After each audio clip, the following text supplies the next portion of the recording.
I want to just give a huge shout out to Congregation Kol Israel, who always graciously agree to host us here. It's not so simple to always find a place in New York that we can get to. And so even though my brother Ronen is not here, he is hosting a celebration that's very dear to my heart tonight. But Bezat Hashem, we'll see him in future occasions. I ask if anybody, we mamash just press record right now. I wanted to ask on behalf of the Rabbanit and I, in gratitude to Kol Israel, they don't charge us anything for being here tonight, but it definitely costs them to keep this building open, to keep this Kehillat running.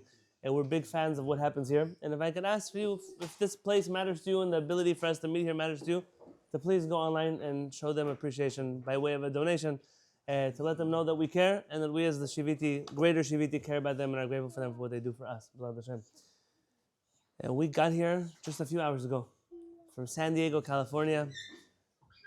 We put the heater on last night because it was 62 degrees and we were freezing. And then we landed into a beautiful white New York. And it's freezing here, for real. Things you don't plan for when you come to the East Coast. So we rent these big vans, 12-passenger vans, 15-passenger vans, Baruch Hashem. And they were all gone by the time we got here today. Because turns out, because of the snow, all the flights get canceled to other places. And some families make a decision that instead of flying, they might as well drive. So if you have a big family and you're visiting New York, or you are on your way to go visit family somewhere else from New York, and you can handle the drive, so you'll go rent a big van. Doesn't matter what they're going to charge you. And then people like me with the reservation are left not having a van. So that's why we got here a minute before the shul started. But I want to thank everybody for making tonight possible, for those who are here at the front door, for those who opened it up, for John, who's always been here for security since October 7th. He's always been with us, always taking care of the Kehillat here. I want to thank Chesky. Where's Chesky? He doesn't like thank yous. Who went to go get the pizza, who brought the mizonot over here, the desserts, to Shaar and Ariel for their beverages and the additions that are here. To everybody else, am I forgetting somebody? Everybody else who did everything they did to make tonight happen, to School Mitzvot. If I could tell you about Chesky, one thing, he solved the halachic dilemma for me. So I asked him to pick up a Chanukah for me. I have oil, but I don't have a Chanukah. That doesn't matter. You don't need a Chanukah. But I'm traveling now, the first time I travel out of my home for Chanukah, that's not in Yerushalayim. And I wanted my kids to see not just two oil pre-filled candles on a countertop. I wanted to see Chanukah. And he brought it here tonight, and I said, oh my gosh, now what do you do? We're sitting together to learn Torah tonight. Do you light Chanukah candles at a gathering of more than 10 Jewish people on any given night of Chanukah? And that's a very complicated halachic question. What's the complication? You asking what's the question? Maran says that you light. That's the problem. So now, Yosef, he came to make my life easier. Now he made my life complicated. You guys understand the problem? The mitzvah of Chanukah is to light where? At your home. Is there a mitzvah to light anywhere else? No. Nowhere. No, we live here.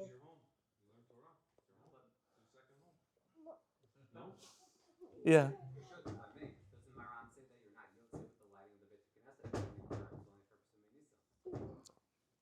Very good. That's the question.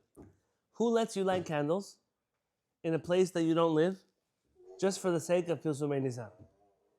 Maran definitely rules that way. He says that's the minhag. We find Rishonim like the Meiri, we find other Rishonim that are talking about lighting in public places. What? You have Gaonim that says such a thing? Could be. I'm not familiar with all the literature on the topic. The problem is that Chachamim and the Talmud never say anything about lighting outside of your home. I mean, outside of your home, yes. Meaning outside the front door of your home. But outside of a property that you sleep in, that you live in, there's no such thing. So the reasons given why you light in public are a few. One of them, you said Pesumei Nisan. Okay. Two, because people, maybe they're traveling through, they don't have to light. They fulfill a mitzvah like that in some capacity. But Chachamim didn't make this mitzvah. And so for sure, according to the Rambam, to light candles in a Beit HaKnesset is saying God's name in vain. Certainly.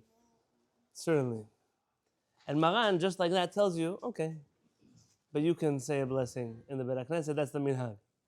And that puts most of us people who are stuck between the Rambam and the Shulchan Aruch in a very complicated scenario. Now, in a Beit HaKnesset is one thing. It's one thing. Now we're not even praying. Now we're just coming to learn Torah together. Imagine if this didn't happen in the Beit HaKnesset. This happened in some wedding hall, some auditorium, some stadium. Could you light there? I don't ask every Chabad rabbi in the world who lit candles tonight in front of the White House or in the mall or wherever else they're lighting. For sure, the Rambam wouldn't know what to do. I want to be Melit Yosha. People always pick on me. I hate Chabad or something. Gotta be careful when I know what neighborhood I'm sitting in right now.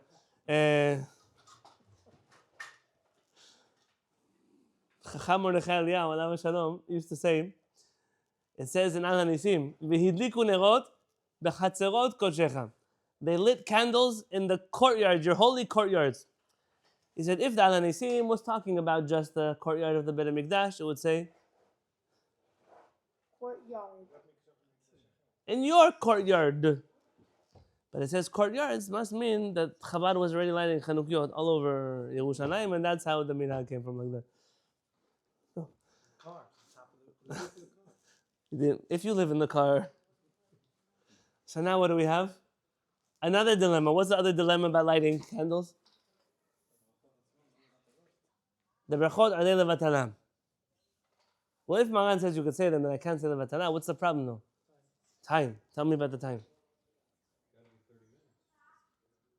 We're going to be here for longer than 30 minutes. Just the pizza part took us longer than 30 minutes. It's clear it tastes right about the time. Someone knew. Explain. Well, there are people in the shoot.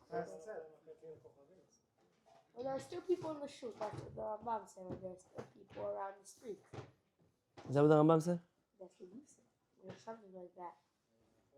When does the Rambam say is the time that you can light? From between Tzedek Kochavim. Mishetishka. From when the sun sets until be'erech 30-40 minutes afterwards. Why? Okay, so according to the logic of Tichnei Regel Min HaShuk, that means that so long as you're in Manhattan, you can light till tomorrow morning. Though every time I try to go to Manhattan now, my brother tells me I'm crazy, I'm going to get mugged. I don't know. I don't know, I'm not sure. But you can still light Chanukah candles for the most part. You might get a few flags you're not used to, but like that. But that's not necessarily the logic of the Rambam. Rav Kapach explains in his commentary there, lighting candles before sunset has no value. Why? If you light a candle in the middle of the daytime, what does it help to light a candle then? And if you light a candle when it's dark outside already, then what? No, they're outside. It's Manhattan. Rambam has a halakha that, let's say you want to be the Chanukiah. You understand they're holding the candle. Yeah, you decide, you decide your kid is not behaving nicely. You go be the Chanukiah. 30 minutes outside, you're the candle. Yes? Don't catch me on child abuse now. Yeah, so we're standing outside. Says the Rambam, it doesn't count for Chanukiah. Why? Somebody walks by, says, he's just lighting a candle because he's looking for something. He's walking somewhere, needs to go to the garage. I mean, it has to be a heker that it's done here for a mitzvah. And the only way to do that is to light it in a time when people don't usually light candles. And therefore, there's a very specific window of time. According to the Rambam, that you light candles from sunset till about 40 minutes afterwards. And after that, says the Rambam, you miss that window, la saklu. It doesn't count for the mitzvah of Chanukah at all. So to all the people that are dancing at a wedding right now to come home at 1 o'clock in the morning to light candles, and they're going to keep pinching their wife, she stays awake for half an hour. According to the Rambam, also tzar balei chayim, also problems of shlom bayit, and it's going to be a problem of he's not even fulfilling the mitzvah of Chanukah. According to Maran, you can light even 2 o'clock in the morning. Again, so now we're in a complicated situation. Is it a Beit HaKnesset? Do we light in any place that you are in public? Can you light at this time of the night? So when Chesky brought the Chanukiah, I said, listen, according to Maran, probably you could light here. But thanks to the Rambam, I left the oil in the car. And there's no way that I'm going to walk in the cold across the street to go suffer to make the Rambam upset tonight. So because of that, we're not lighting Chanukah candles. You understand how that works?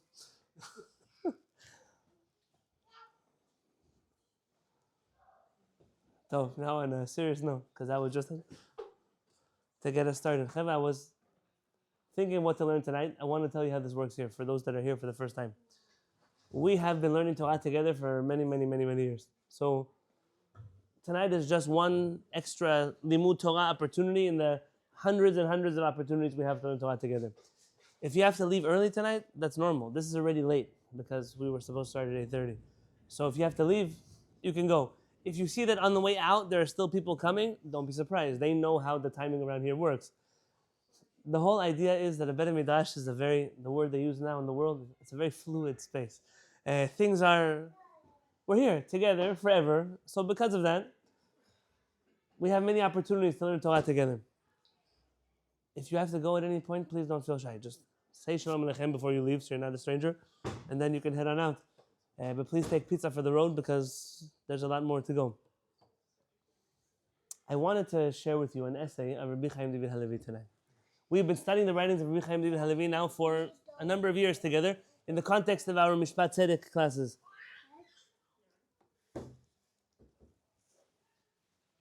And there were many different topics that I thought of choosing from Rabbi Haim David Halevy, but not all of them I thought could be appreciated by everybody, but here I feel like we can share something that I couldn't share in other places.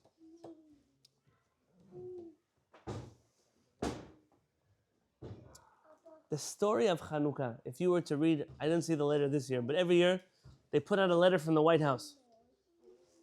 The Festival of Lights, the holiday of peace and religious tolerance and light and love and happiness, and we wish the Jewish people around the world, there's always something we can learn from the story of Chanukah, and that's usually the letter that comes out all over the world, this holiday of light. And anyone who actually knows the story of Chanukah, you know that that's not the story of Chanukah. When it even became the Festival of Lights, I'm not sure, so I'm going to hold my tongue on this one and just say it happened eventually that the holiday of Chanukah became the Festival of Lights.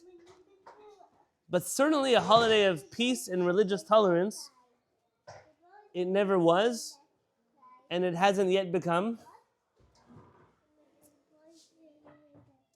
And I'm wary of saying that in the context of what all of Am Yisrael experienced yesterday in Australia, and the neshamot of all of our brothers and sisters who lost their lives yesterday.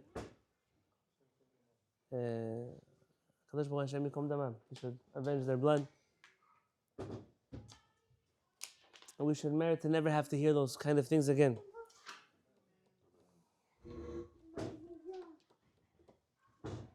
But that's really where the story begins. So if you open up that PDF in front of you, let's jump right in.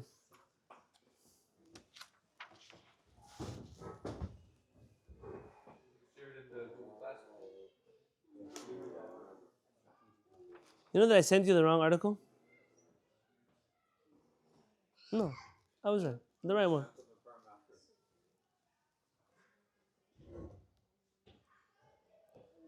Chanukah uPurim ve'achdut ha'umah. We have two rabbinic holidays, really. The first? Which one comes first? You sure? The first one, not Pesach. We're not doing Pesach. That for sure came first. Trust yourself. Yeah. He probably has things from the story of Purim in his house, so I kind of doubt this story. I was waiting for you to clue us in. I was watching the ayahs over here. And then comes the story of Chanukah, but both of them are rabbinic holidays.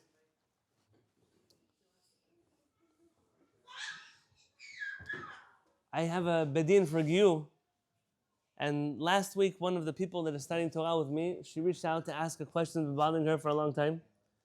How am I expected to, having left Christianity,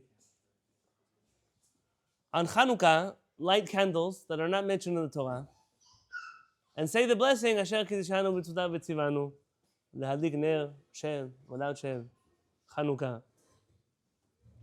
How can I say such a thing? I didn't leave one man-made religion to come to another man-made religion. It's actually a fantastic question, and we should spend more time answering that question. Not here, but to recognize the story of Chanukah essentially is a celebration of our Chachamim. Though the Maccabim are important as part of the story, but at the end of the day, the victory of Chanukah and Purim is that our rabbis had their way. They had their way, and tomorrow, you're going to say Hallel with a beracha. Something you don't do on Rosh Chodesh, which was instituted by, sorry, I have to, something which usually one might not do because it is a minhag nevi'im. It is a custom of the prophets, and the prophets cannot make Hallel with a beracha. But the rabbis in the story of Chanukah, they can. The same way that when the Torah tells you to blow a shofar, but then Shabbat coincides with Rosh Hashanah and you don't blow a shofar. Unless you have a Sanhedrin. Or you're in the city of Fez with Rabbi Yitzchak Alfasi, and in his Beit Din they blow the shofar on Rosh Hashanah with Shabbat.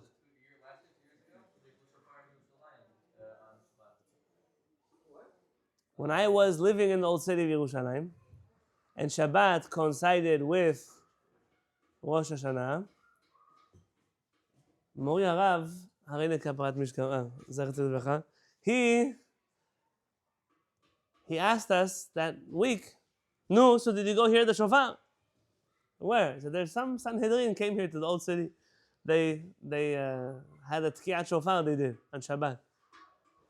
So, Rabbi, come on. He said, listen, if you were to ask me if you should be the one to blow the shofar, that's one thing. But if somebody's anyways blowing the shofar, why would you miss out on an opportunity to hear the shofar on Shabbat that is Rosh Hashanah?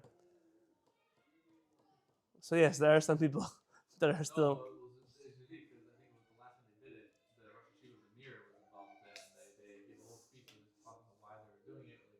The first time the Mir and the Temple Institute kind of collaborate on something ever. Now I'm being recorded, so I have to be careful.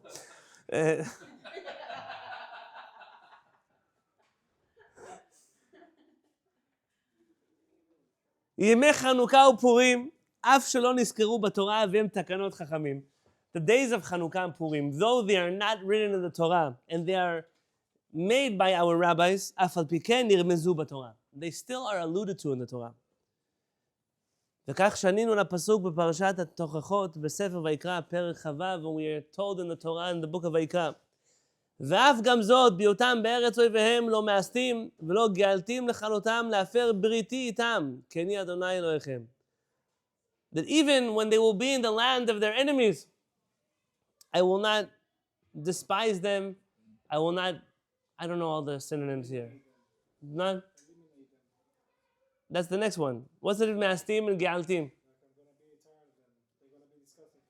But both of them mean that. So I need two good English words. I think we're in the same boat on this one, don't worry.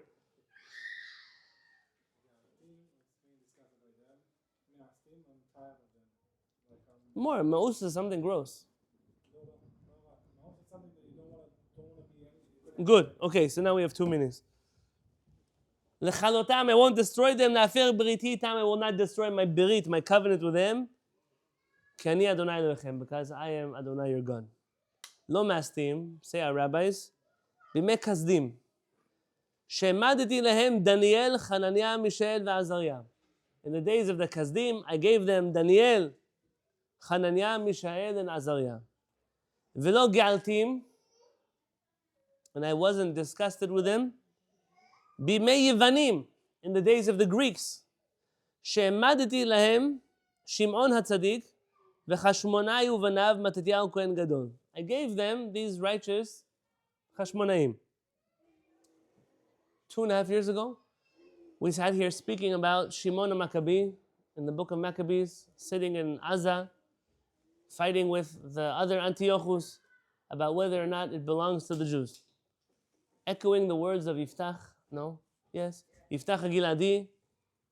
The same words, minus God, but the same idea. The last generation of Chashmonaim who still knew that they were not supposed to be occupying the throne of power. That's why they didn't wear crowns. Already after that, the HaShamayim took a whole different turn, and our rabbis very consciously shifted the story away from the HaShamayim and their family.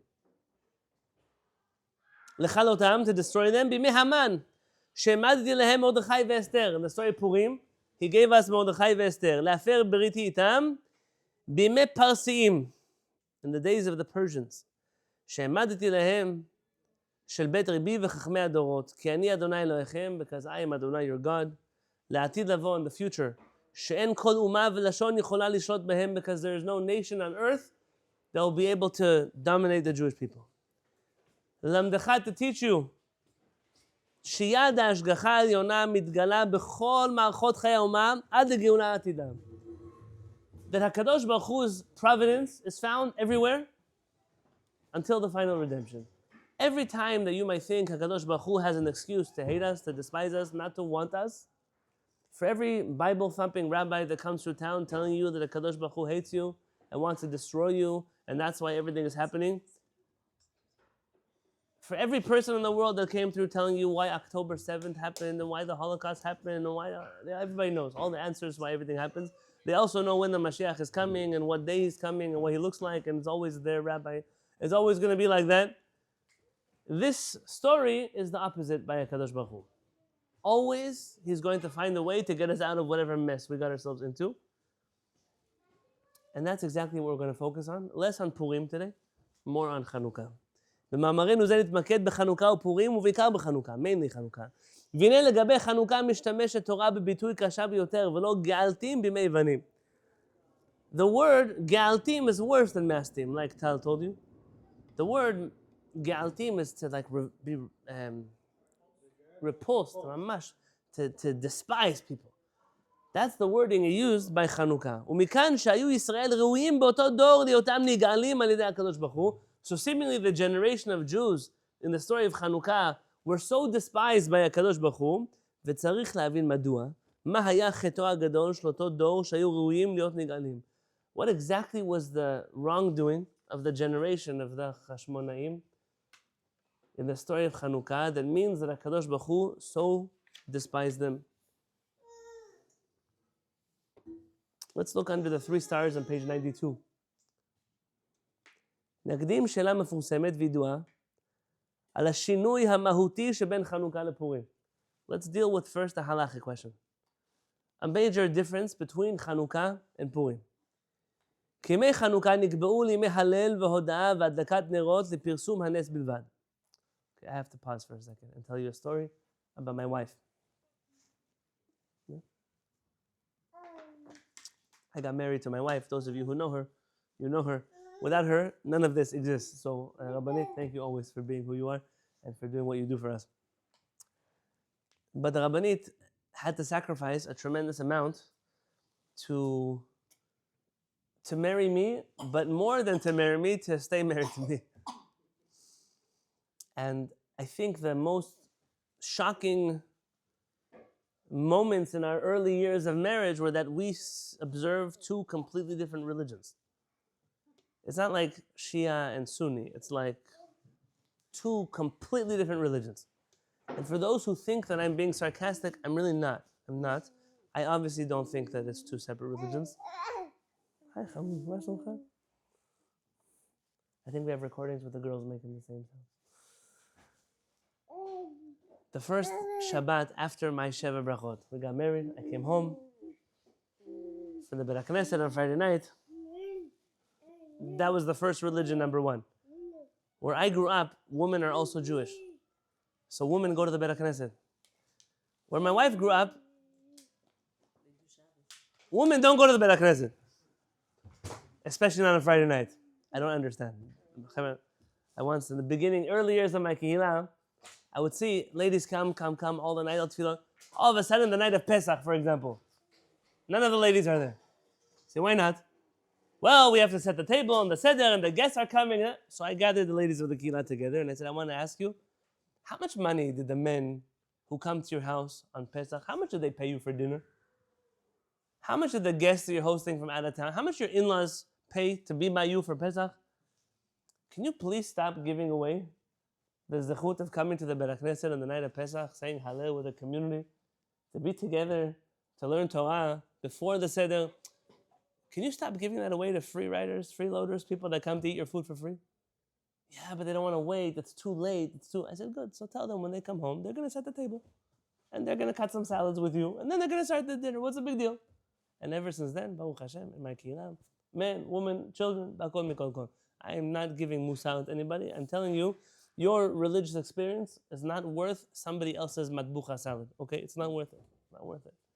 But then I came home to see the Rabbanit, and she was sitting by the candles, her face on the table like Tisha B'Av, crying her eyes out.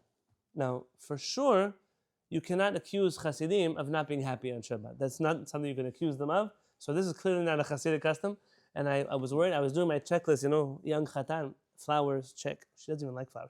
Did I take the things out of laundry? Good. Did I whatever I need to do. Everything was good. So what happened? And she told me something along the lines of, Yonatan, I love you, but I love my God more. And it seems like everything that we do here is the exact opposite of what I was told that my God wants us to do. And so I told her, there's like at the gas station, that button you press to stop all the pumps from pumping gas. I said, stop. Go back to your siddur. Go back to your minhagim. Go back to everything that you do. We're not changing anything in this house until we have a chance to study every single thing together in the Shulchan Aruch, the Bet Yosef, and the Rambam, wherever we need to study to understand why we do what we do, and we do it together. You're not going to do it because of me. And that worked. We got married before Rosh Hashanah.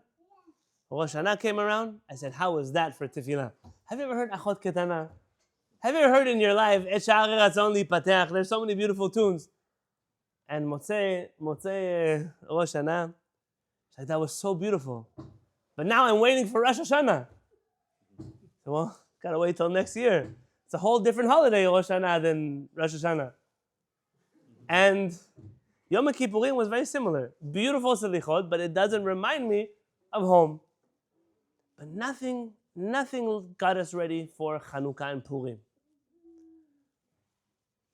The mitzvah of Chanukah, just comes sunset, you light a candle, and then you go home.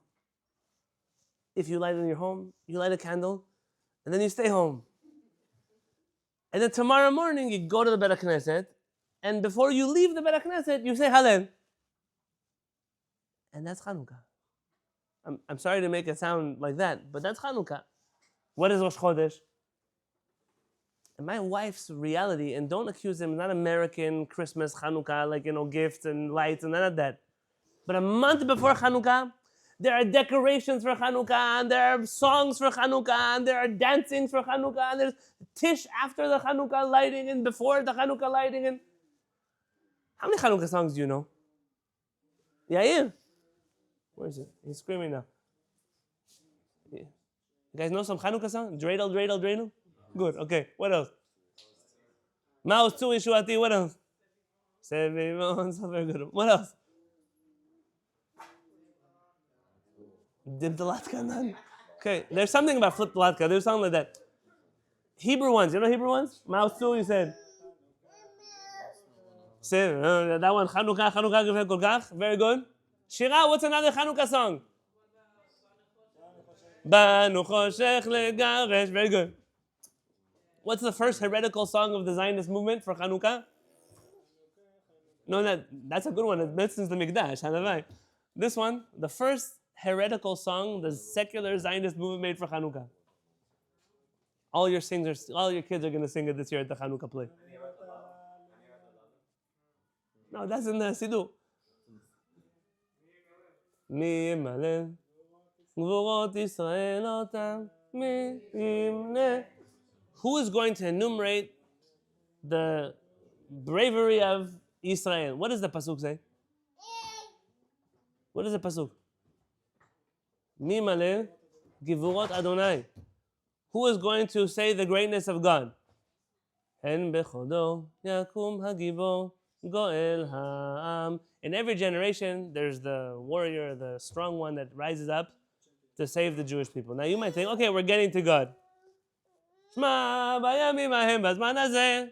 In those days, like nowadays, Maccabi Moshiach Ufodeh. The Maccabee comes and redeems us. Uviamenu kol am Yisrael. And nowadays, the whole Jewish people, Nitached nakum v'nigael. We'll unite, we'll get up, and we will redeem ourselves. The whole song was intended to remove HaKadosh Baruch Hu from the story. How every single religious school I know has all the kids get on the stage and sing that one together with Al HaNisim. Okay, I don't know what to tell you. But it is what it is. It's like when I was Yom HaZikaron, they offered me to read the Yizkor. For many years I go to the JCC, read the Yizkor. I went up to read Yizkor, and they changed the Nosach of Yizkor. No longer does it say Yizkor Elohim. Now it says official State of Israel policy. Now it says Yizkor Israel. Not God should remember, the Jewish people should remember. And I asked them why. They said, well, we're uncomfortable putting God into the thing. Not everyone is religious. I said, yeah, but then the next guy who came up after me, he led the El Maleh Rachamim. What's going to happen next? Yisrael Meleim Rachamim. What are they going to do next one? Next year they'll come up with a new Tefillah. Okay, not everyone knows what they're singing. How many Sephardic Chanukah songs do you know? There's like 1.5. It's like a Ya Hatzel Yonah. No, we have one about a dove. Yeah, that's it. What else do you know? And then Ma'oz Tzur, which is not our song. I told her, I'm sorry to tell you, Rabbanit, but in my culture, Chanukah is like, my mom made some donuts, and yalla, we kept moving. And even the donuts, I'm not sure how long we had an excuse to eat donuts. And Purim was the worst. Because Purim, we go to the Beit HaKnesset, and we read the Megillah, then we come home and go to sleep. The next day we wake up, and we go back to the Beit HaKnesset, and we read the Megillah, and then we give Mishlach Manot of real food. Like, real food. Chicken, fish, rice, wine, bread. Not pashkas, lollipops. You know, like the real food. And we give it to one person. And we give charity to many people. And then we have a feast together with our family. And we don't get drunk. And then Purim is over. And I said, how could that be Purim? And in the middle, you guys watch YouTube videos. In the middle, you guys are checking Facebook statuses. What is this? Purim! And then I realized, again, it's a very different feeling.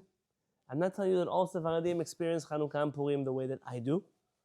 I'm just telling you that when it comes to halakha, the laws of Chanukah, it's a slim picking. The Rambam has 2 chapters, but half of the whole chapter is dedicated to Hallel, but I'm not even connected to Chanukah. I mean, it is, but not really. How much can you talk about Chanukah for? Which direction you light the candles, you don't light the candles.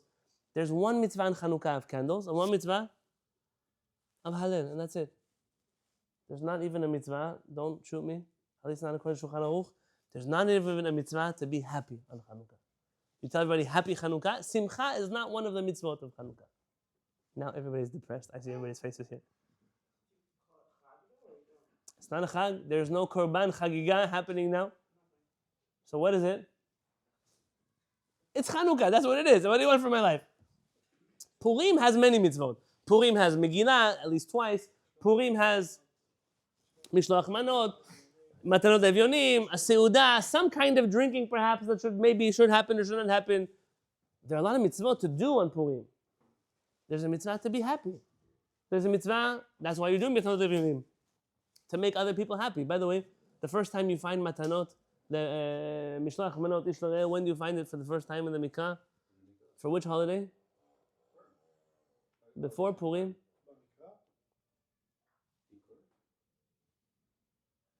Okay, you'll get back to me. If I told you for Rosh Hashanah,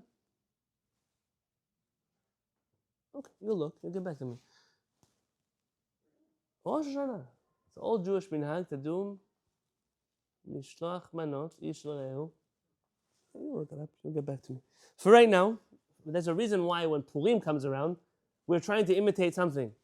A Jewish custom that has existed before. And that's what happens on Purim. Tov.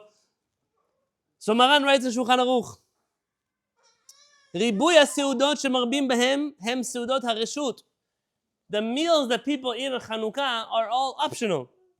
שלא קבעום למשתה ושמחה, because they did not make this day of Chanukah, these days they're not made them for celebration, for eating, for drinking, for happiness. והרמה שם, the Rama adds, ויש אומרים, and there are those who say, שיש קצת מצווה בריבוי הסעודות, that there is a little bit of a mitzvah to eat a little bit on Chanukah. Why? Mishum shebeotam yamim haya Chanukat hamizbeach.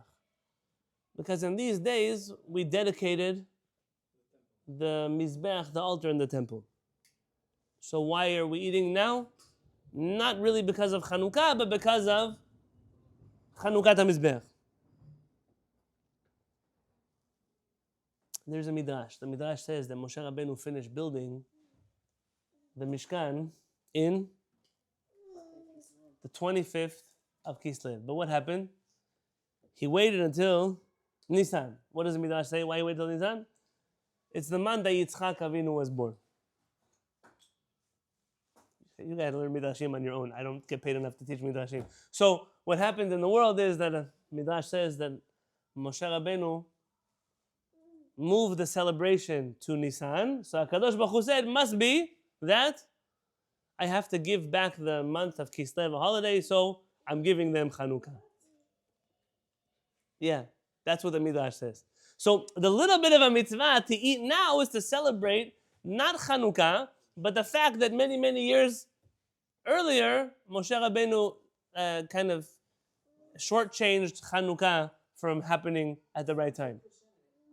Which part sounds like Christianity? I don't know about that. But definitely, it sounds like a midrash. So now there's a compromise. The Rama, he continues and he says, but there's a way to get out of this problem. ונוהגים, next paragraph, ונוהגים לומר זמירות ושפחות בסעודות שמרבים בהם. They have a custom to sing songs to HaKadosh Baruch Hu, hopefully, during these meals that they eat on Chanukah. ואז have סעודת מצווה. And any meal that you sit around and you sing songs to HaKadosh Baruch Hu is considered a mitzvah meal. And that means that when you are sitting around the table on Chanukah and you are eating food, you're not even eating for Chanukah. You're not even eating because of the Mizbeach. What are you eating because of? Because you sang a song. Al Hanisim, Al Purkan, Al Gevorot. Because you sang to HaKadosh Baruch Hu, that counts as Sudat Mitzvah. By the way, that means that many of your Sudot are Sudot Mitzvah. You get around together, a chafla, people sitting around singing songs. That's also a Sudat Mitzvah then. Minus the hookah. That one is an Avera. The rest, what are you going to do? The rest of it is a Sudat Mitzvah. By the way, what does it help some people that every meal that you sing songs to HaKadosh Baruch Hu, Sudat Mitzvah? Chachamim made a rule that you're not allowed to clap on Shabbat. Yeah? So then, also you can't dance on Shabbat. Shema yavo netaken kli shir, because you might come to fix, to build, whatever you're going to do with a musical instrument. Okay, already the Tosafot are bothered why everyone does it and nobody says anything. They say because, classic Tosafot, because nowadays we don't know how to fix musical instruments. And therefore, you don't protest because Rama already, by the time he came around, he says, no, already that's why people do it. And today, Bichlal, if you don't clap on Shabbat, you're a serial killer. Like you're a crazy person. I used to have a guy come to my old Beit HaKnesset. He was a Kara'i, a Karaite from Egypt, old generation. He would come to the Beit HaKnesset, and when people would clap on Shabbat, he would lose his marbles. He couldn't handle it. He says, how are these people not embarrassed to come to the synagogue and violate Shabbat in the synagogue? If you want to drive, park in the parking lot. Don't drive your car into the Beit HaKnesset. If you want to clap, go clap near your car, not in the Beit HaKnesset. Now today, you say that in the Jewish community, it sounds absurd. Yes? So, don't get me started. The Kara'i who wore tefillin also. Wait, we're the different story for a different time. That's a previous, it's a previous Gilgul of mine in a different reality. If you even believe in Gilgulim. So now we have, so how does it help? Because if you are, what do they call me once? A post-Girush Sephardi. If you are the post-Girush persuasion, the Arizal used to dance on Simchat Torah. Why? Because it was in honor of the Torah that he was dancing and clapping, so it was a mitzvah. So the mitzvah overrides Shabbat. Wait, keep going. And therefore, if you sing songs at your Shabbat table, then really it becomes Sudat Mitzvah, like the Arizal on Simchat Torah, and then every meal you sit at already becomes Asar mitzvah. And now you can clap and dance and sing at all the meals and all the tefillot, everything you want. And just like that, Shira, you said about Christianity, that's how Christianity works. Like that. That's pretty much the way it goes.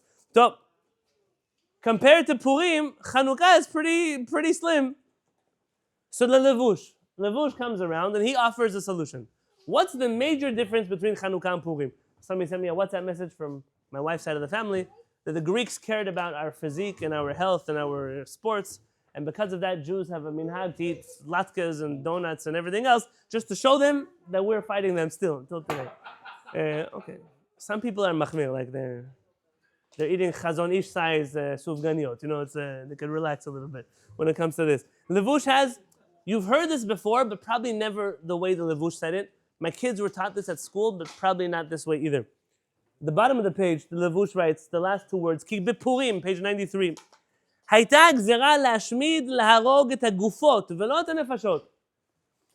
On Purim, they tried to kill our bodies, not our souls. שאפילו היו ממירים דתם, חס ושלום לא מקבל אותם. Because in the story of Purim, even if we decided to abandon our Judaism, they would not have accepted us. They wanted to kill Jews. לכך, therefore, כשהצילם הקדוש ברוך הוא, ממנו קבעו להללו ולשבחו גם כן על ידי משתה ושמחה.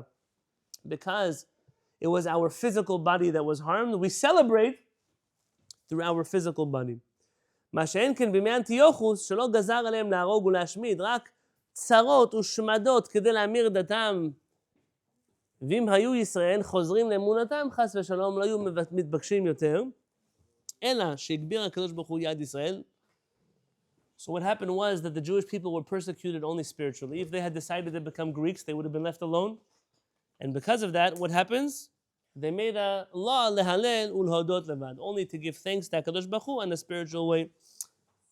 So there's a physical story here and a spiritual one. This is very classically not wholesome thinking. But this idea is, Purim is celebrated in a very physical fashion because it's saving our lives. And Chanukah is all, they just try to change our culture, our religion, our faith. And because of that, we only celebrate in ways that are religious or that are cultural or that are faith-based. That's not, we're so happy that we didn't change all the rest of our stuff. We were pretty for it. Which part?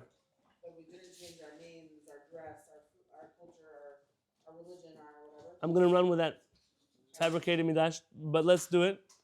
Yeah? So, What else? You can say it in English or it's a... You could try. So in Hanukkah, basically, the actual miracle was the Galut. Ula be'Esther. The Purim was be'Esther. That's why her name was Esther. It was Esther Panim. So the difference in Chanukah Purim is one was revealed and one was hidden. Yeah, also because of the actual thing that happened. There they wanted to, back in Persia, they wanted to kill the Jews just to kill them. They didn't try to destroy their religion, even though their hateful was towards the religion itself. Okay, so this is the Levush. It's coming for this idea here. This is the idea. Although I would make the argument that Hanukkah, I don't think was any more revealed than Migdal Esther was. I think the people living with Hanukkah was just as sit-in as Migdal Esther. Uh-huh. Is this no, circumcision? Think about it. I mean, the war wasn't even over when they got to be. The ikar of the miracle is not the oil. Even let's put oil for a second. The Rambam is very clear. The main miracle here is the political sovereignty that we regain. But even that was still bigger than more obvious than Purim. More obvious. Purim, everything was behind the scenes. So here you saw war, less people defeating. Okay, fine. I hear both sides of the story. Rabbi Haim David Halevy is bothered because of history. The historicity of the Greeks not trying to kill the Jews, it's false. In the beginning, they just were waging a cultural battle against us. But as the book of Maccabees shows, that once we decided to wage war, they let loose on all the Jews everywhere. It was just a war against Jewish people. He quotes here from HaShamayim chapter 1, HaShamayim 1, chapter 3. And you're welcome to read that inside. And so essentially says Rabbi Haim David Halevy that also by Chanukah they tried to kill us, and he mentions here a few commentaries like the Turei Zahav, the Taj, and the Rabbah, the Bet Chadash. All of these try to justify the story of Chanukah that way. He says, I don't buy it, but he doesn't want to talk about it right now. for Purim also, miracle because Esther was hidden. But then they had a war for a few The days. story of Purim wasn't a real war. It was just a massacre. Call what you will. It's still in the. I'm saying it's still. But we weren't going to lose that one. Okay. We were given free license to hunt. And hunt we did. But isn't that war or that's just whatever? What do they call it in 2025? Genocide? Yeah.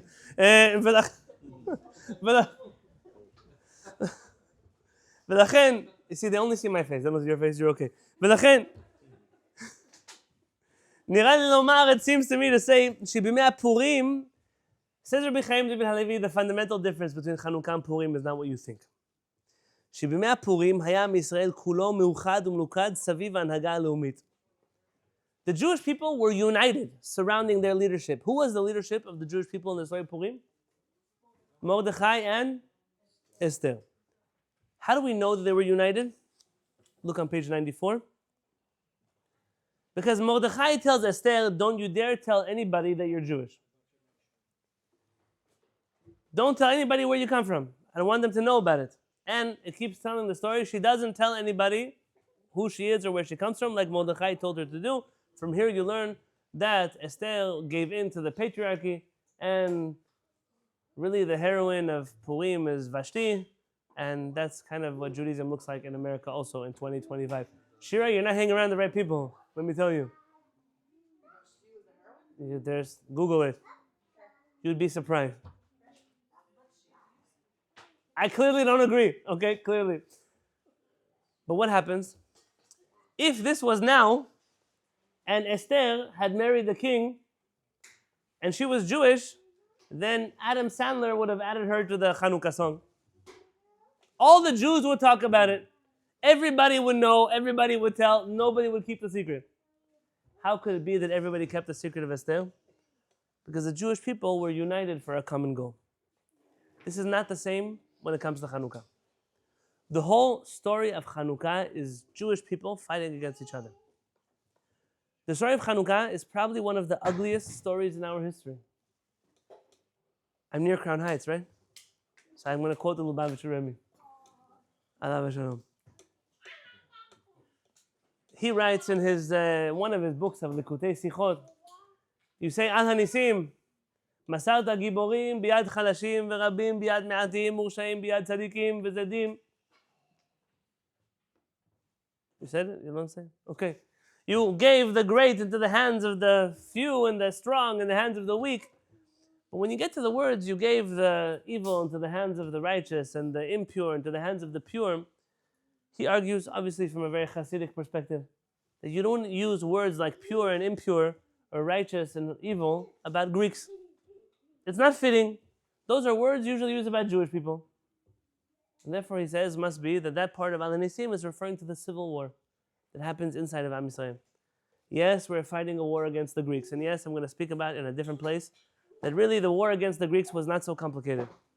Because for those who know their history, the Greek Empire was falling apart anyways. By the part the story of Chanukah begins to happen.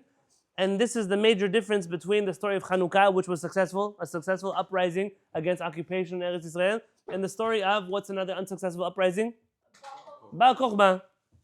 Thank you, Hanan, very good. Unsuccessful uprising because when Bar Kokhba decided to fight the Romans, they were very strong. It doesn't take away from the miracle of Chanukah. It just tells you there was something here why the HaShamayim decided now to go to war. They knew their territory. They knew their enemy. By Chanukah, we ended up fighting against Jewish people. You guys ever heard of Baba 45? You know Baba 45? Nechama? Where did you grow up? 45 and 48. I also was green behind the ears once. There used to be one.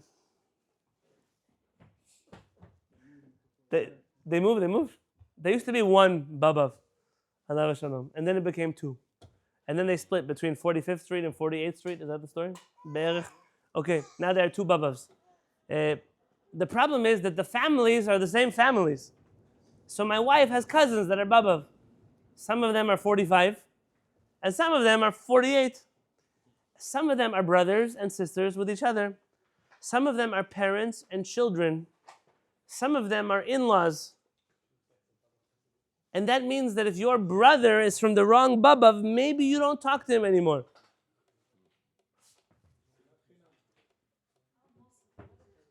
Lo chinam, there's a lot of money involved in the story. Ava sinat chinam, 100%. Im teudot. For sure. For sure. But no, I know from the family. There's family that don't talk to each other. So what does it help? This is exactly what happened in the story of Chanukah. You had Jewish families. Some people were mityavnim. Some people were not. And those family members, they didn't just write each other out. They went to war against each other. Brothers killed their siblings. Parents and children went to war against each other. People who used to pray in the same communities got up one day and decided to kill each other. This story was led by, who's the hero? Matityahu Kohen Gadol Chashmonai Uvanav. He got up and said, today is a good day to kill Jews. You know that part of Chanukah? What? This is a story. Who's really a pure thinking Jew?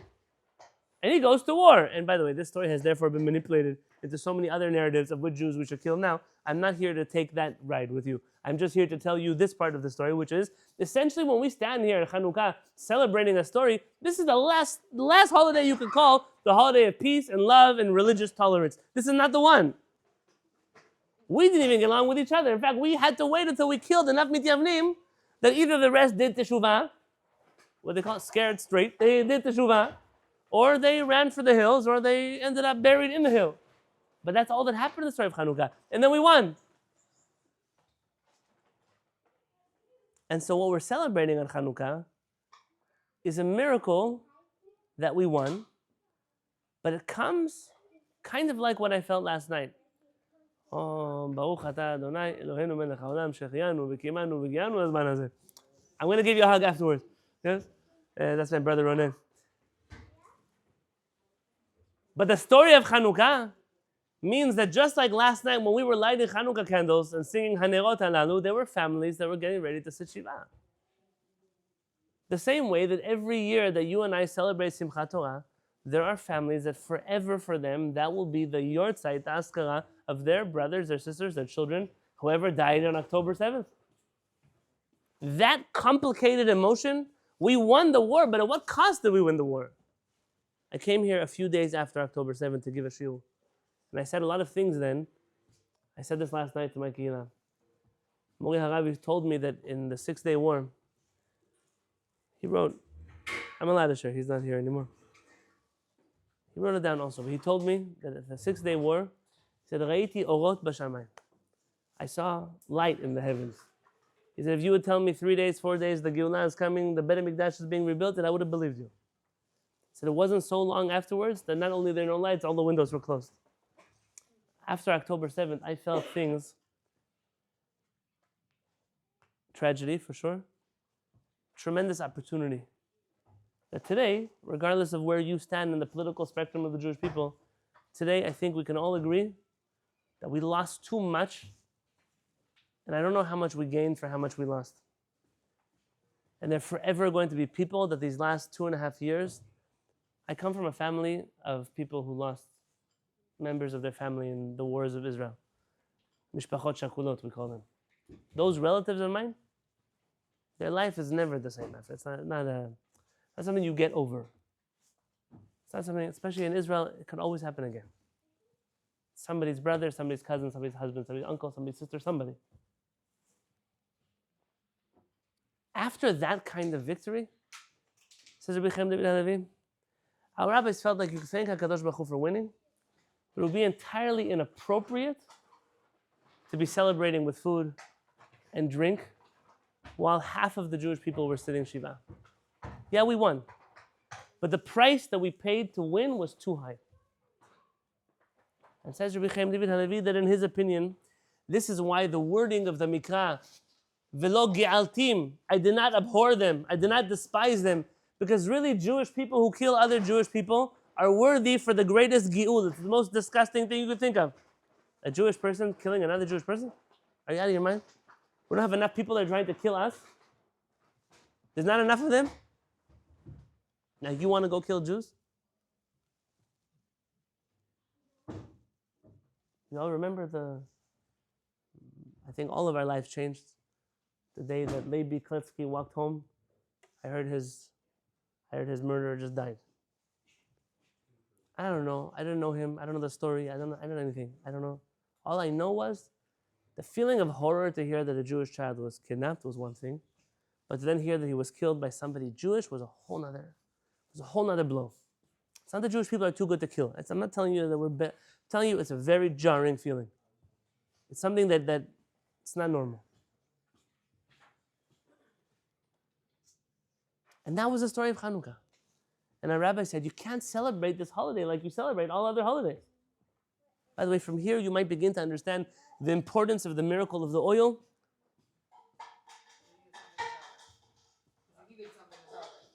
You needed something. No, the story of our rabbis pushing the agenda of the oil to keep us away from the HaShamayim, I accept. But I'm telling you something else. The Maccabim themselves are sitting there wondering, did I do the right thing? Is this the right thing for me to have killed all these Jewish people? The Greeks are one thing, but the Jews who stood with them, at the end of the day, the miracle of the oil to them felt like HaKadosh Baruch Hu cares. He agrees. Ki ratza Elohim et ma'asecha. HaKadosh Baruch Hu gave a kiss from heaven that told you, maybe there's something good here. But not enough to celebrate completely. That leads me to the final part of tonight's shiur. There are some very unusual halachot. I'm stopping to read because I want to engage. There are some unusual halachot that you find by Chanukah that you don't find by other holidays. Somebody walked me through the mitzvah of lighting candles last night. Let's not get complicated, okay?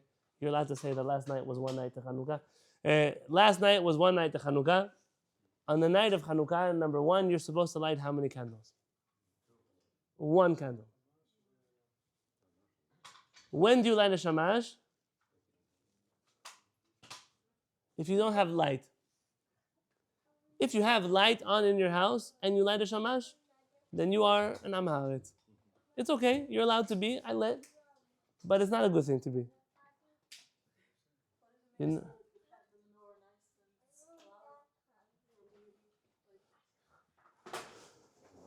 Necham, you remember me? Arav Peretz once came home and he saw that there was aluminum foil on his countertop. He told his wife, tell me, are you doing this because of halakha? Now she knew if she would say yes, he's going to rip it off. But they made an agreement when they got married, and they were stuck to this agreement their whole life. I once came to sit on Arav Peretz's couch, and there was a new picture on the wall. And he was looking at it funny. I said, Arav, what? He said, I made a deal with my wife. Everything that has to do with halakha, it's her jurisdiction. Everything that has to do with decorating the house, she can do whatever she wants. I will never say anything. And she decided to put that picture over there. I don't know what it's doing there, but I'm quiet. Yeah?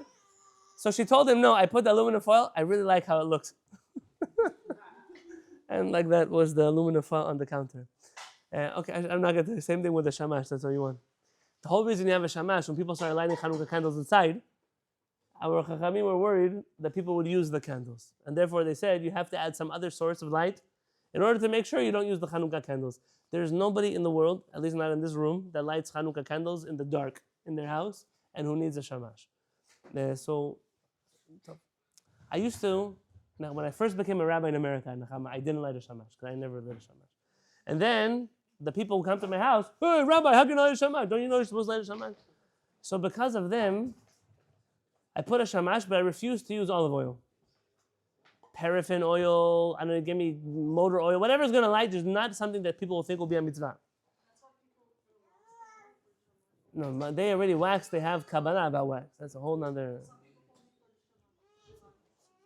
Because if you want to light candles, you can't use the oil one. Can you light Chanukah candles from other Chanukah candles? Yes. Of course. Of course. Of course.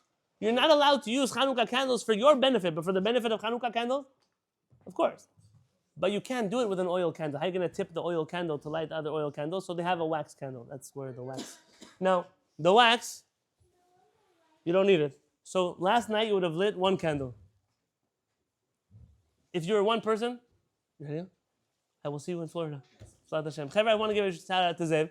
Zev is no longer in Shiviti, New York. He is, but in spirit. But he moved to Florida because he wanted to go tell them about the snow in New York. But we're going to go see him there. Zev, aside from always being involved in everything we do at Shiviti, has taken it personally on his shoulders to put out those small clips that you see on YouTube, on Facebook, on WhatsApp. So I just want to say thank you very much to you and your team for everything that you do for us always. HaKadosh Baruch Hu bless you, double and triple. B'ezrat Hashem. Nesiat Tova, I'll see you on the sunny side. And also to you, welcome. Thanks for coming. Baruch Hashem. Next time. Last night you would light one candle. If you were 10 people in the house, depends. What's the depends? That's what I'm wanting to know. There's a mitzvah, ner ish uveto. Mehadrin.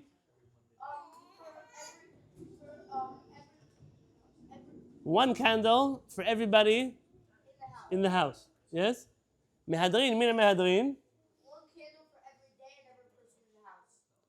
So that's according to Rambam, yeah? Yeah, like 80. Means that if you have 8 people in the house, then on day 8 you light 80 candles. Correct? Says the Rambam, but the minhag in Spain is not like that. The minhag in Spain is we light one. There's no right word. You say menorah, you're allowed to say menorah. Everybody jumps you. It's not a menorah, it has 8 branches. That's also called a menorah in Hebrew. Everything that lights is a menorah. Stop picking on people for you not knowing Hebrew. Chanukah is a made-up word, Chanukah. Many Sephardim called it a Chanukah, or just a Ner Chanukah, or whatever in the world you want to call the thing, call it. But a Chanukah, they light one for the whole house, no matter how many people live in the house. Famously, the Ashkenazim, they light one for everybody in the house, which is kind of like the Rambam's Mehadrin mina Mehadrin, but broken up between many people, and that means many brachot of Atala possibly. But that's its own calculation in its own right. It's an old minhag also. What happens here? Should a person do Mehadrin mina Mehadrin if they can? If you can light 8 candles on Chanukah, day 8, should you? You say no. Why? The reason I say is because then it kind of negates everyone else in a certain sense. Everybody else is doing 8. No, everyone is doing 8. No, not that kind of mehadrin. The Rambam's minhag mehadrin. If you can light 8 candles on the 8th night of Chanukah and 7 candles on the 7th night, 6, would you do that? Why not? Why not? That's a mehadrin. Clearly, there's a value in the writings of our Chachamim to do such a thing. What if I told you like this? What if I told you that the guy across the street from you doesn't have enough money to buy oil for Chanukah? And so if you have a choice between lighting many candles in your home or lighting only the bare minimum of ner ish uveto, 1 candle, and you give him, do you have an obligation to give him oil so that you light only 1? Meaning you lower your hidur mitzvah for his ability to fulfill the mitzvah. 100%. Why you say 100%? Okay, let me ask you, can I give you the same exact scenario? Kavachai mentions, a lot of Achaoni mention the story. Let's say you live in a place where you have a lulav and etrog. You acquired one. In the old world, that was hard to do. Not every place, especially by the Ashkenazim, not everybody could get a palm branch not these things don't grow in the middle of Russia. They're complicated. Now you're a wealthy guy, so you have one. And the Beit HaKnesset has one. You ever seen the Beit HaKnesset lulav and etog? By day 8, the lulav is dead and the etog is brown, and already they made it into jam. You don't have to wait till Tu B'Shvat for that one. And the hadassim, they don't smell anymore, and the aravot, they're on the floor. But that's what they have. It used to be very common in many cities across the Jewish community. People could not afford their own lulav and etog. They had one for the community, and everybody just shared that one. Now, if you were the wealthy guy who managed to get yourself a lulav and etog, and you know there's one in the Beit HaKnesset, and you hear that the village next to you, they don't have one at all. They can't afford one for their Beit HaKnesset. Should you give away your lulav and etog to that village, and you should rely on the one in the Beit HaKnesset? The mitzvah of lulav is l'kachtam lachem. That town should have went and got one for their own town. They can't afford it. You, they need a fundraiser. Well, if they come to the other village, like, can you guys help me to get They're far. They're in. No, the next village. They come over, like, we can't afford it. We can't, like. So they asked the rich guy, can you give us yours? Anyways, you have the one in the Beit HaKnesset. We don't have one. What do you? Okay, so he says, the first day is Deoraita. Afterwards, it's the Rabbanan. They want it for the first day. The rich guy wanted him to have his own mitzvah. He will get his own mitzvah by taking the one in the Beit HaKnesset. But if you can do the mitzvah anyways in the Knesset and they don't have the way to do the mitzvah, why wouldn't you? Ata ikvi. He is consistent. V'afta l'recha kamocha. The whole way through. The Chaonim bring thousands of different shitot. If it's only one person in the village, if it's the whole village, if it's a yachid, the rabbim, almost all, except for one opinion, almost all of them say, why should I give up my lulav so you should get a lulav? Why should I lose a mitzvah so you should get a mitzvah? You can't get a mitzvah, so you're exempt from this mitzvah. What do you want from me? Have you ever seen the lulav? I'm not going to be able to say bracha on day 2 or 3 in the one in the Beit HaKnesset. It's pasul. What do you want from me? The difference is that that's for the Ikar mitzvah versus the 8th day. That's you do it. You're still getting the mitzvah by lighting one candle. Good. But I'm lowering. Why? You could argue he's doing the mitzvah at the Beit HaKnesset. It's not mehudal to use one that doesn't belong to you. We argue that was mitzvah. Yeah, but he's still doing the mitzvah. Okay, let's say it wasn't. Oh my God, I made it worse than it was. What? He's not losing mitzvah if he's giving them the She said he does lose a mitzvah. So in both cases, Tal says he doesn't lose a mitzvah. He's gaining a mitzvah of giving away his mitzvot.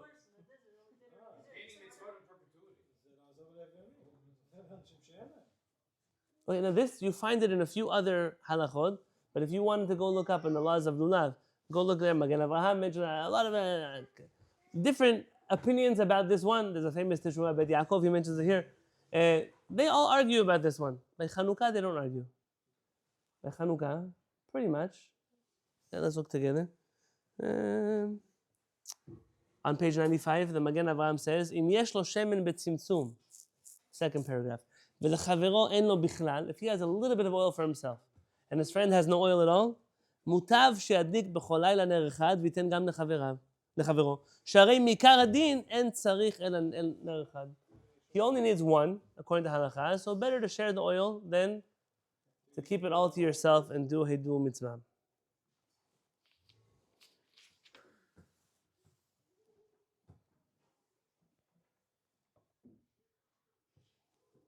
Look at the last 2 paragraphs in the essay, page 96. Says Rabbi Haim David Halevy. ועל פי כל האמור לעיל, based on everything I said above, ייתכן שזו דרך של תשובת המשקל.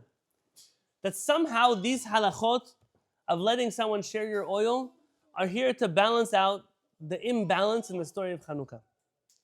אותו דור חטא בפירוד לבבות ובמלחמת אחים חשמונאים במתייוונים, even though it was the right thing to do, but it was a civil war between the Chashmonaim and the Mityavnim. ולתיקון אותו חטא, and in order to fix that חטא, נקבע, by the way, you don't have candles to light at all. You walk by your friend's house who has candles. What do? You say bracha. You walk by your friend's house, you see his Chanukah, you say, Baruch Ata Hashem Elokeinu melech haolam she'asa nisim la'avotenu. I didn't do anything. The whole mitzvah of Chanukah is for the other people. That's why we light it outside. I once taught a shiur in San Diego, Arav Kapach in Yemen, they would light outside, didn't go inside, they don't even, Chanukah stays out there. Like most people in Israel today might do. But it's almost jarring for the American who says, C'est vivant to play with and lots to eat, and when we are dancing, the candles are, but you're not even seeing the candles, they're outside. It was a very unusual experience for somebody who's used to dancing around the candles. ולתיקון אותו חטא נקבע שבנר חנוכה לדורות עולם מגלה עם ישראל אהבה ואחווה יתרה. There's something about the Chanukah candles that brings an increased amount of love between Jewish people. וכל יחיד יוותר על הידור מצווה כדי לזכות את חברו לקיים המצווה. אף ששניהם יקיימו מעיקר הדין בלבד לא הידור.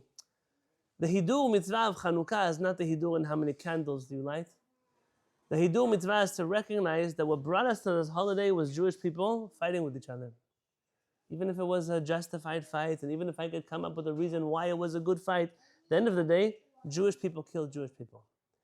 And one of the ways in our mind that we fix this holiday is by sharing these mitzvot with other people, even if it means taking a step down in the way that I will do this mitzvah.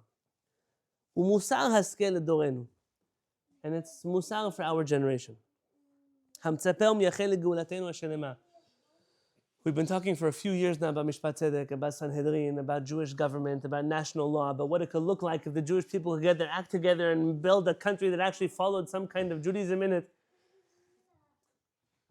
And we always think of this utopian reality, but the reality that we're in right now is that our generation suffers tremendously from pirud avavot, from separation that we've seen only in the worst of our days of our history. We're a generation that wants the Mashiach. We want the redemption. We want Geulah. We want Har HaBayit. We want a Bet HaMikdash. We want a Sanhedrin. We want a Kohen Gadol. We want. But להיות מאוחדים ומלוכדים בלב אחד על אף חילוקי הדעות העמוקים. כדי שנזכה לחוג את חג הגאולה העתידה, לא כימי החנוכה שהם ימי הלל והודאה בלבד, אלא כימי הפורים שהם גם ימי משתה ושמחה. We're hoping for a day, our rabbis tell us that from the holidays that will be erased when the redemption will come, Chanukah and Purim will not be. It's very interesting. The rabbis will tell you that all the biblical holidays will disappear, but their holidays won't. Yes? It's very interesting. I say that, there's a lot of depth there. I don't think people always recognize that when Paul in the New Testament tells everybody that he is a Pharisee, the son of a Pharisee, that we are still Pharisees, the sons of Pharisees. It's a big, very big part of our religious experience that we are children of Chachamim. We are believers in the Torah of our Chachamim. Maybe the Chanukah of the future is not a Chanukah where you just light candles and say Hallel. Maybe it will involve festivities, food, drink, dancing, celebration. But you cannot put the carriage before the horse. You cannot dance on other people's graves. You cannot dance when the holiday of Chanukah is still not fully resolved. And I think if I had to tell you, because I want to end where I began. When I look around Am Yisrael, and I am not one to talk about Achadut lightly, I hate the cliche of Achadut. I hate that every good conversation in the Jewish community is shut down because of Ahavat Yisrael, because of Lashon Hara, because of honor of Talmidei Chachamim. You can't talk about anything anymore, but unless you're the one who slanders everybody, then you can say whatever you want. Always. But that's the way the world looks right now. You can't have any real conversation. I hate using Ahavat Yisrael and Achadut for that kind of story, for that kind of cover-up. But the opposite is true. There are serious conversations inside of Am Yisrael that need to be had. We need to be having them. If there's anything that I have seen in the last few years of the Jewish people, is that either we don't talk to each other, or we spend our time talking past each other. But very rarely do we sit down and look each other in the face and actually engage with ideas that our friends, our family, our chavutot, our community members, our rabbis, our teachers, our students, our children. The ideas that they are begging us to grapple with and to fight about. The ideas that make you uncomfortable. The conversations you don't want to have. Those are very important conversations. We need to have them. The problem is that almost anywhere you try to have them, they're going to get shut down, either in this direction or in that direction. And this is a horrible tragedy. Because what ends up happening is once again, I look at Am Yisrael and I say, do I have Jews today that would be willing to abandon the Jewish nation and go help our enemies? Are there Jews that would go fight for the Greeks today? Could there ever be a Jew that would take up the cause of the enemies of the nation of Israel? Could it be such a thing? Hayitachen? Could it be that there are Jews that out of their religious zeal would be willing to kill huge portions of the Jewish community? People tell me they want a halachic state of Israel. I hear this all the time. I won't celebrate Yom Ha'atzmaut until the state of Israel follows halakha. Okay, let's run with this a little bit. Tell me, this Shabbat, not next Shabbat, Shabbat Chanukah, Tel Aviv. We have a Sanhedrin. You have all the fantasies you want. Your Rosh Yeshiva is the head of the Sanhedrin. That's my number, but it's their dream. Even if sometimes they join with the Temple Institute.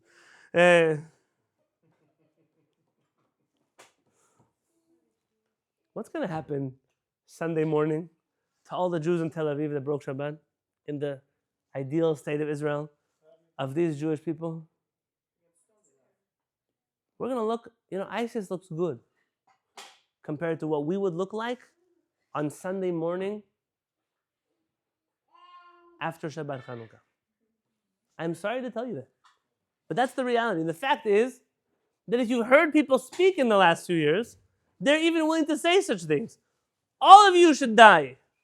I've heard the sentence more often out of the mouth of religious people in the last few years than out of people that are dancing with Hamas flags and whatever else. It's a horrible thing that we're seeing in two sides of the Jewish world.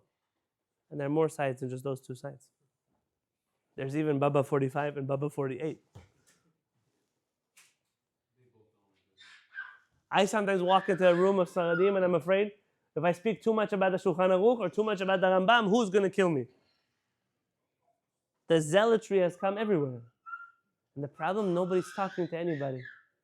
Everybody has their thing and they're in the ground, their heels are dug into the earth and they'll never budge. And it's a tragedy. Because yes, sometimes things get so bad that we have to go to war. Imagine a reality where Chanukah never had to happen. Imagine a reality where something would be working inside of the Jewish people, that it wouldn't just be a few HaShamayim that were left holding the fire of the torch of Judaism. Imagine if we managed to retain most of our Jewish brothers and sisters, that the allure of Greek culture wouldn't have been so attractive to them in the first place. Imagine if the pure-minded of that generation would have been able to engage the minds and the hearts of all the people that ran away from the Jewish community. Imagine if this holiday never had to be instituted at all. Imagine if the reason why we're not going to eat a Seudah tomorrow is because our rabbis recognize the imperfection of the holiday of Chanukah and the hope that by recognizing that imperfection, we might perfect Chanukah and bring our people to a place where we can truly celebrate a real Chanukah. And after all of these years of coming here, now is my pitch to you. All of these years that Rabbanit and I have traveled, somebody, Mamash told me before the shiur today, they're here. They didn't come to the class tonight because it was too cold. And we don't understand why you left San Diego to come all the way here. During winter break, everybody else goes to Florida. I know, you should see how much it costs to fly to Florida. And the truth is that we come here because outside of San Diego, I don't have favorites, okay, but I have favorites. Outside of San Diego, my wife and I have never merited friendships like the ones that are sitting around this table. People that don't always think like us and don't always agree with us. Sometimes you do, sometimes you don't. But all who really, really care about each other. When I think about our ideal scenario is going up to the mountains and to a big house and locking ourselves there together for 3 days. Most communities, that would end like a horror story. That's how all the couples would get divorced, all the friends wouldn't be friends, the rabbi and the synagogue would never talk to each other again. Huh? Oh, like that. Here, it's a whole different experience.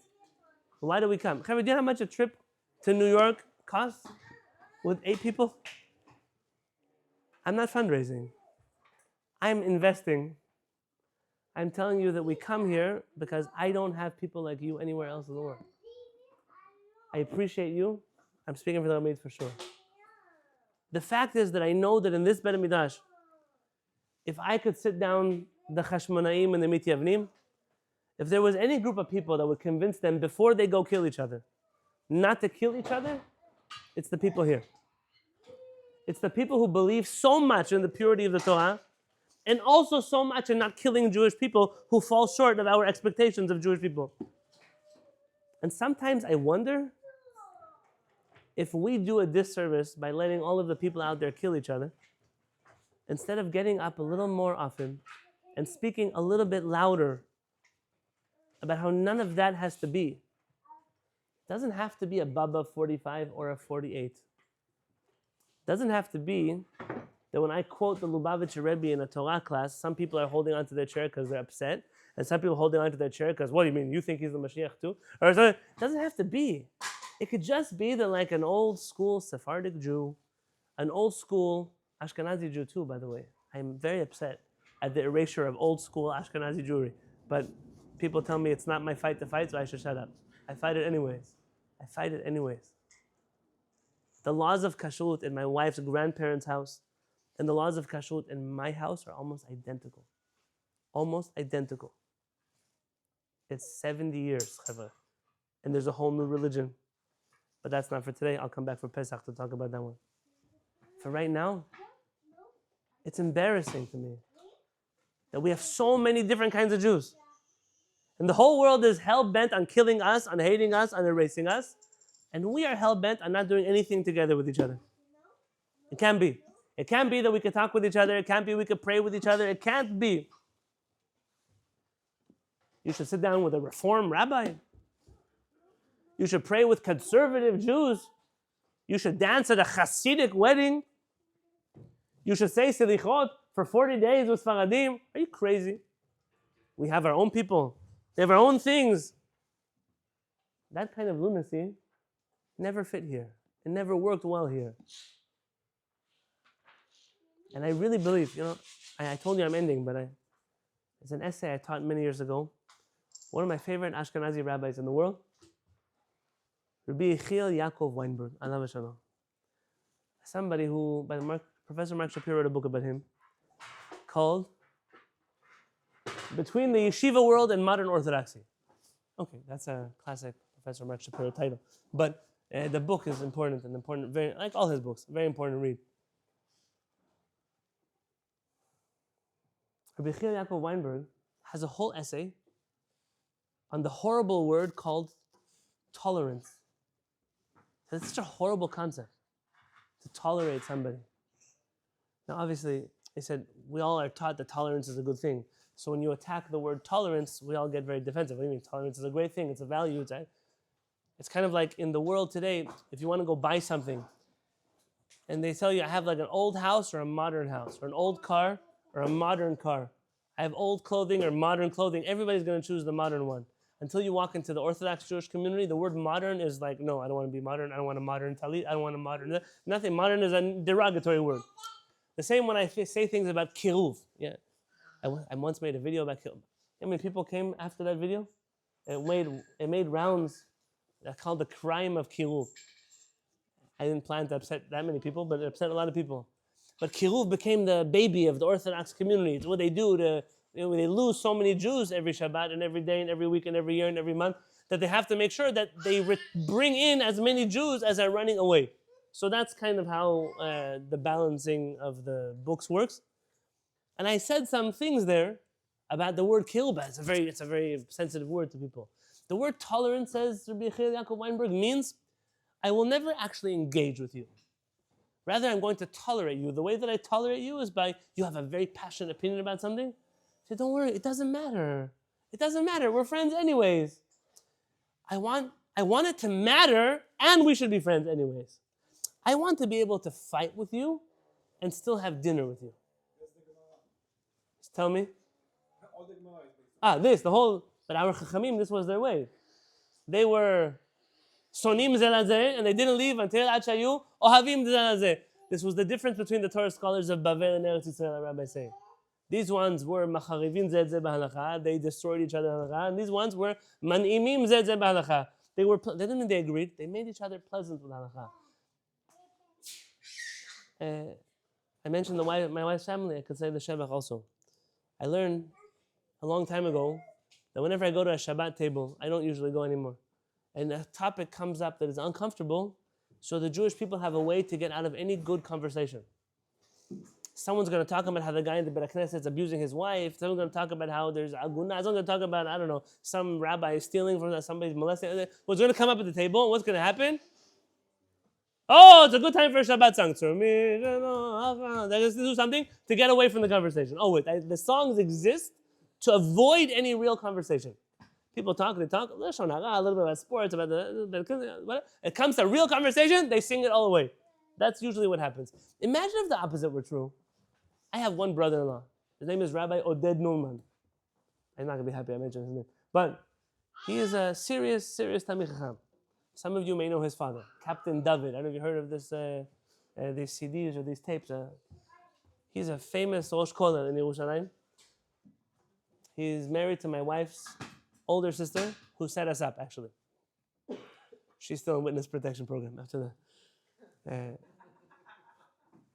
Aside from him being a far superior Talmid Chacham to me in so many ways. And I say that not with anava, I say that with, I wish one day. So it's a kina sofrim. Even though you shouldn't have kina sofrim, but still I have. And the things that we agree on are so few that I cannot even tell you what they are. Shira, last time we had a great argument at your house. We sat at your house. They were waiting for their flight. They live next to JFK, so we sat at their house. I think 4 hours of screaming at each other. 4 in the morning. Till 4 in the morning, we screaming. And then he's the only brother I talk to. He comes to my house in California and eats all of my food. And prays in my Beit HaKnesset. It doesn't ask for any special accommodations. He always says, Yonatan is a Talmid Chacham.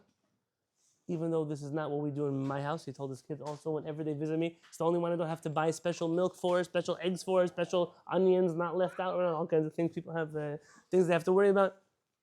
In my house, when you're by the Halevy's house, everything's like Shulchan Aruch. It's fine. It's okay. Our house, we do something else. Sometimes they'll say, go call your uncle. Your uncle will tell you if it's okay. No, don't bother me. But why do I appreciate that relationship so much? I want to be able to scream at somebody and not agree with somebody. I want them to know what burns inside of my heart. I want to know what burns inside of theirs. I want to never think that in order to be your friend, I have to give in and agree with you. I want to hate you forever. And because of that, I want to raise my children with you. It's a solution to most of the world's problems. Everybody's busy tolerating everybody. It always leads to pent-up anger. The Rambam says, do not hate your brother in your heart. If you actually smack him in the face, you don't violate that prohibition. It's not in your heart anymore. Now he knows you hate him. The problem is all of us are busy smiling at everybody. We're in post-racial America still. They tell you post-racial. How many people are going to tell you the racist things they've been through and you're still calling it post-racial America? Is it better than when we had people on chains and stuff? Sure. Better than that. But is it post-racial? No. Is the Jewish community post-racial Jewish? I went to yeshiva. They said, look how many Sfaradi we have in the yeshiva. I said, yeah. None of the staff members. Not one. Not one. Okay, one. Secretary. I'm telling you something important here. We don't need to tolerate each other. We don't even have to agree with each other. We have to figure out how to fight with each other without killing each other. How to love each other without getting along with each other. That's a very complicated thing. But when we figure that out, then the story of Chanukah will be complete. Until then, I'm grateful for this place. I mentioned before, called Israel. I'm grateful for this place for sure. I'm grateful for these people that are here. I'm grateful for the Shiviti Bet HaMikdash that we have together. I'm grateful to everybody who's involved in every way that you're involved. And everybody here knows what you do for everybody else around the table here. And without this, there wouldn't be a lot of meaning. To still be every day. What night was last night? No, what day? Sunday. It was like 4 o'clock Sunday morning, really, Sunday morning. The guys on YouTube are going to say he was on Saturday morning. Always and I were on the phone watching what was happening. I don't know what time it was in Sydney. It was in Bondi, whatever. And she said, when are we making Aliyah? When are we leaving this godforsaken place? And then we thought for a second, but who are all the people that we leave behind? Now we opened up a conversation 2 years ago in the Nechama Schofield. I said your name so they know who you are. 2 years ago, there is a Shiviti Israel WhatsApp group. I'm bringing it up, it's okay. There's even another Shiviti Israel WhatsApp group that you're not part of. For people that live in Israel, that are waiting for us to join them. And I have to work on actually getting them both to work. But at the end of the day, if there's a reason why we're here and why we get on planes, why we drag these kids at this time of the night across the world, it's because we believe in the conversations that happen here and the friendships that happen here, the backgrounds of all the people around this table. Kashem, she'en partzufehen, just like their faces are not the same, our Rabbi tell us, kach, yeah, also their deot, also their opinions are not the same, but somehow we still all manage to be very good friends with each other. This model, if it went bigger, would change the story of Chanukah. So here's my blessing to you. My blessing is that by this time next year, not only will we be in Yerushalayim together, not only will we be able to light Chanukah candles. Today they snuck a Chanukah to Har HaBayit and they got arrested for it. But closer than we got last week. So that's good. It wasn't lit. I'm not sure if you actually can fulfill a mitzvah lighting Chanukah candles. And Harabat not clear about that. The halachicity of that. Is that a word? Or make a word? But what I can tell you is that certainly this group of people is going to be the group of people that bring about that conversation, that makes it happen. So besides from next year, I want Chanukah not just with candles and not just with halal, but with simcha, with mishteh, with Yom Tov, mishloach manot ish l'reu, matanot le'evyonim. I want all of those mitzvot because we finally realized that a holiday where we're all together is so much better than a holiday where we fight each other, we win, we're victorious because we were right. It's so bad to be right when it comes with such a high price. It's so much better to be together and then to celebrate the holidays together. Until then, I wish everyone a tov. There's a lot of food. There's a lot of pizza. I think we can end the recording. There's a lot of pizza, a lot of food, a lot of cookies and cakes. Please make sure you take stuff with you. There's nobody who's going to eat this tomorrow.